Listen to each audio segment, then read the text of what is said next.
सत्यनारायण भगवान की जय. सत्यनारायण कथेचा दुसरा अध्याय. भगवान मला म्हणाले, नारदा, हे व्रत पूर्वी कोणी केले होते ते सांगतो.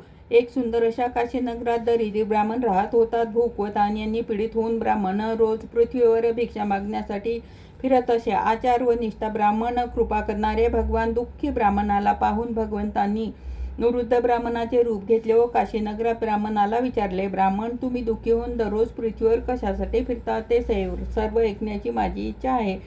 ब्राह्मण श्रेष्ठा, तू ते मला सांग. हे वृद्धरूपी ब्राह्मणाचे भाषण ऐकून ब्राह्मण म्हणाला, मी अति दरिद्री ब्राह्मण आहे. भिक्षा मागण्यासाठी रोज पृथ्वीवर फिरतो. हे भगवंता, दरिद्री नाहीसे करण्याचा एखादा सोपा उपाय आपणास माहीत असेल तर कृपा करून मला सांगा. असे ब्राह्मणाचे भाषण ऐकून भगवान सत्यनारायण नावाचा विष्णू, सर्वांच्या इच्छा पूर्ण करणारा, मनातील फल देणारा आहे. जे हे व्रत केले असता मनुष्य सर्व दुःखातून मुक्त होतो. सत्यनारायणाचे पूजन उत्तम व्रत तू कर. नंतर ब्राह्मणाला पूजन सर्व विधान सांगून सत्यनारायण प्रभू तेथेच गुप्त झाले.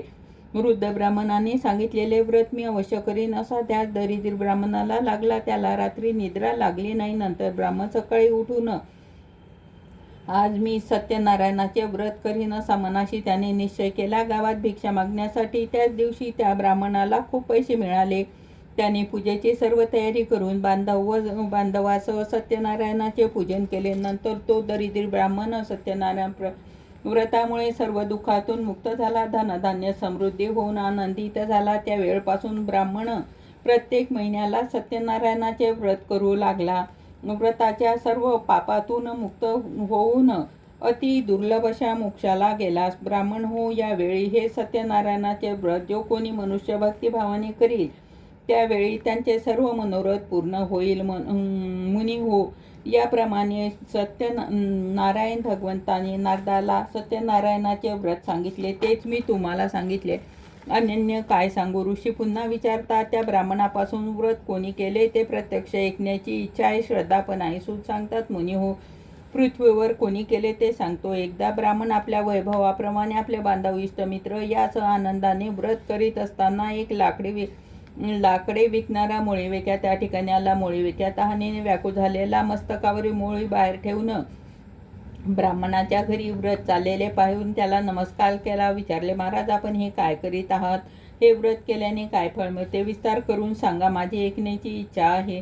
सत्यनारायणाचे ब्राह्मण म्हणाला, सर्व इच्छा पूर्ण करणारे सत्यनारायणाचे व्रत आहे. त्याच्याच कृपाप्रसादाने मला पुष्कळ धनधान्य वगैरे मिळाले. नंतर मोळीविक्या मी व्रत समजून घेतले आणि आनंदित प्रसाद भक्षण करून पाणी पिऊन शहरात मोळी विकण्यासाठी गेला. सत्यनारायणाचे चिंतन करीत लाकडाची मोळी विकून द्रव्य मिळेल, त्याच्या द्रव्याचे मी सत्यनारायणाचे पूजन करील असा मनाशी त्याने निश्चय केला.